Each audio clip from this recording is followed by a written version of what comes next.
Selamat pagi, perkenalkan nama saya Dewa Ayu Ariti Dewi Sumadi.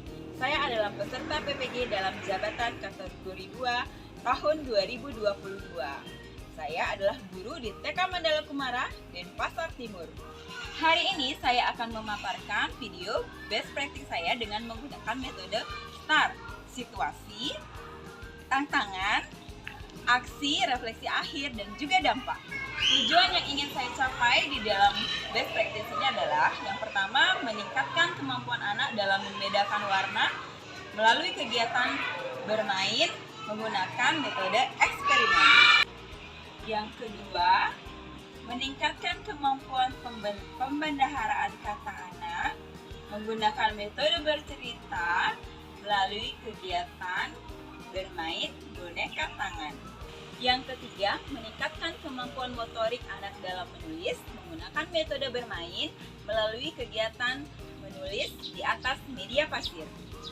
Yang keempat, meningkatkan minat belajar anak dengan pendekatan saintifik menggunakan metode proyek melalui media berbahan alam.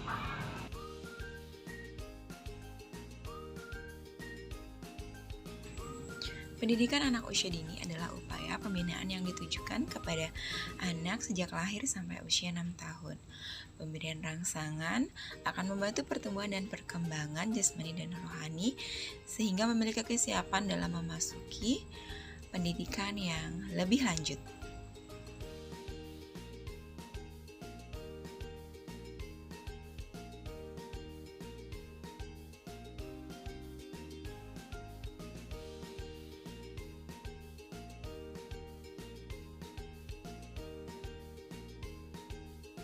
Pada awal sekolah di tahun ajaran baru merupakan awal masa pembiasaan pada anak.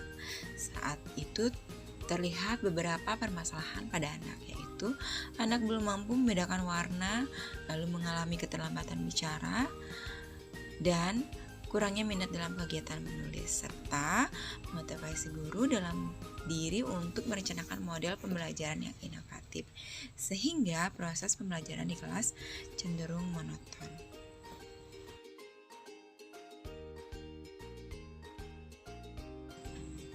Dalam tahap usia prasekolah, jika masih ditemukan anak kesulitan dalam membedakan warna, beberapa kemungkinan yang terjadi. Yang pertama, kurangnya stimulus, lalu kecenderungan mengalami buta warna.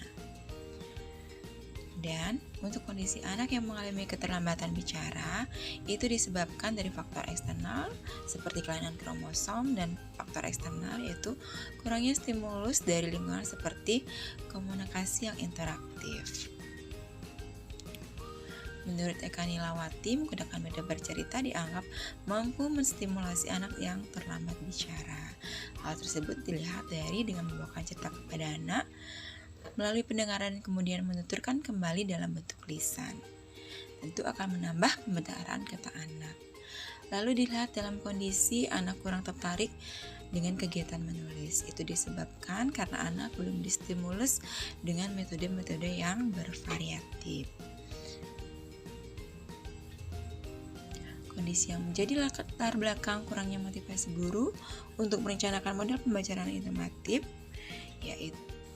yaitu menggunakan metode proyek berbahan alam. Mengapa praktek penting ini dilakukan? Sebagai refleksi untuk menentukan metode dan media yang tepat yang digunakan untuk menstimulasi anak untuk memberikan pengalaman dan menentukan serta merancang pembelajaran yang menarik yang akan menjadi solusi dari masalah yang terjadi pada perkembangan anak usia dini.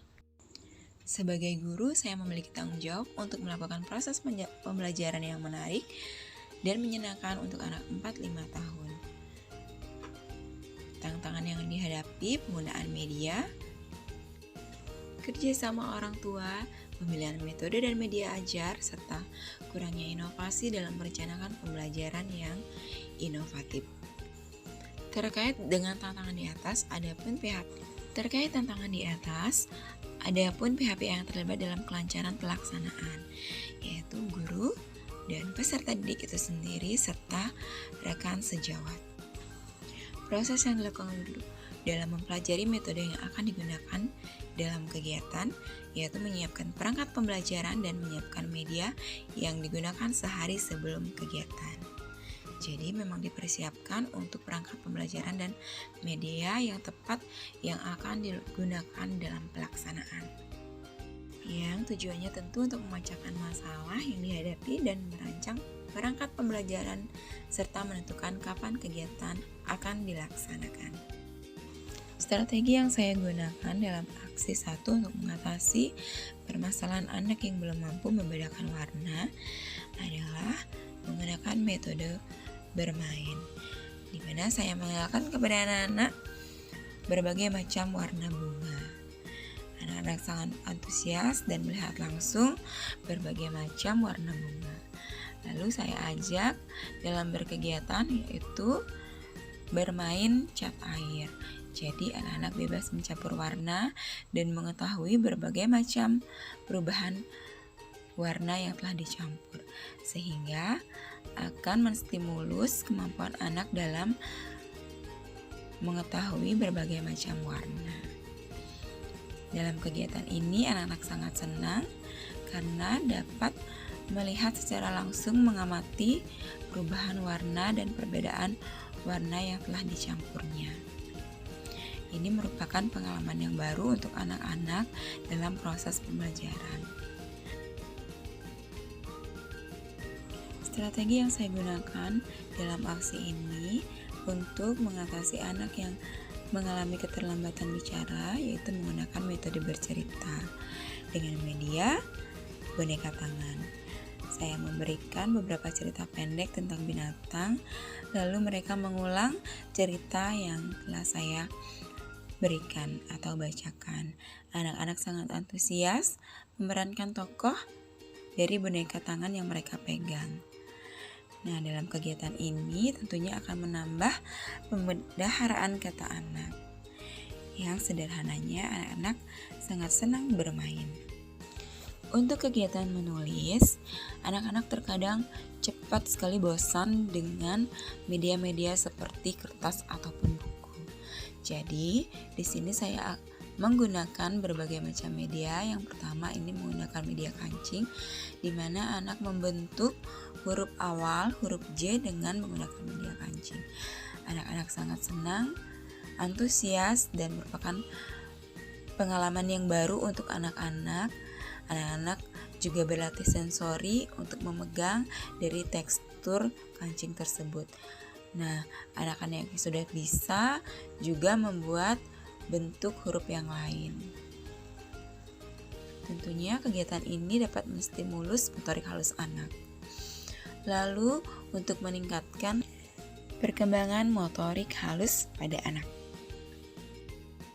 Untuk pembelajaran yang inovatif, saya di sini menggunakan metode proyek dan pendekatan saintifik untuk memberikan kegiatan yang menyenangkan dan pengalaman yang berharga bagi anak berbahan media alam. Di sini saya menggunakan media bunga telang karena akan membuat minuman sehat dari bunga telang. Anak-anak sangat antusias dari menyediakan media, lalu mencari bahan yang ada di lingkungan sekolah. Mereka sangat antusias mengamati media-media yang langsung atau nyata bisa dilihat anak, seperti mengamati ikan, mengamati tanaman, atau bunga yang ada di lingkungan sekitar sekolah. Keterlibatan guru sebagai fasilitator dalam kegiatan pembelajaran dan anak didik sendiri sebagai objek untuk tercapainya suatu peningkatan dalam tujuan pembelajaran, serta rekan sejawat sebagai pendukung dalam pelaksanaan kegiatan ini. Jadi sangat penting guru, peserta didik, dan teman sejawat dalam kelancaran pelaksanaan praktek pembelajaran.